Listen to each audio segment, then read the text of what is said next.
নিজেদের আকাশসীমা 5 ঘন্টার জন্য বন্ধ রাখল ইরান। বুধবার বেশি রাতের দিকে প্রথমে প্রায় 2 ঘন্টার জন্য আকাশসীমা বন্ধ করে তারা। পরে তা আরও বৃদ্ধি করা হয়। সব মিলিয়ে প্রায় 5 ঘন্টা আকাশসীমা বন্ধ রাখে তেহরান। যদিও ইরানি যাতায়াতের জন্য যে আন্তর্জাতিক বিমানগুলির নির্দিষ্ট অনুমতি রয়েছে, সেগুলির ইরানের আকাশসীমায় প্রবেশে কোনো বাধা ছিল না। কী কারণে আচমকা এই সিদ্ধান্ত নেওয়া হয়েছে তার কোনো ব্যাখ্যা দেয়নি তেহরানের কর্তৃপক্ষ। তবে পশ্চিম এশিয়ার এই দেশটিতে গত 2 সপ্তাহেরও বেশি সময় ধরেই উত্তেজনার পরিস্থিতি তৈরি হয়েছে।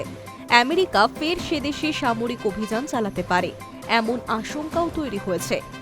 উদ্ভূত পরিস্থিতিতে হঠাৎ করেই নিজেদের আকাশসীমা বন্ধ করে দেয় ইরান।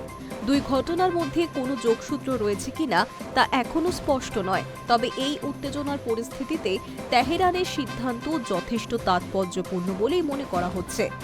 ইরানের আকাশসীমা আচমকা বন্ধ হয়ে যাওয়ায় প্রভাব পড়েছে ভারতীয় উড়ান সংস্থাগুলির আন্তর্জাতিক পরিষেবাতেও।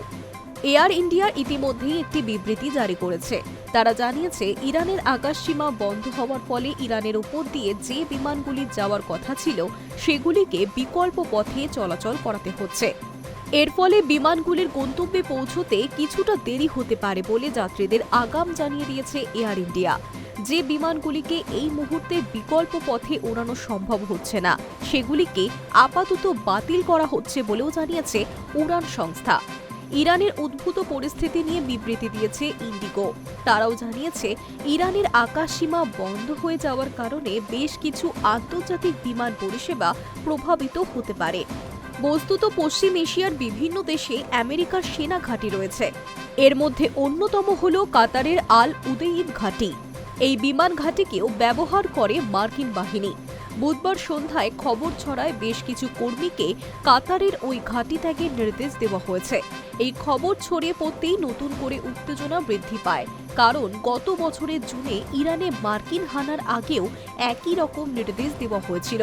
ওই সময়েও কাতারের বিমান ঘাঁটি থেকে বেশ কিছু অসামরিক কর্মী এবং পরিবারকে সরিয়ে নিয়ে গিয়েছিল আমেরিকা।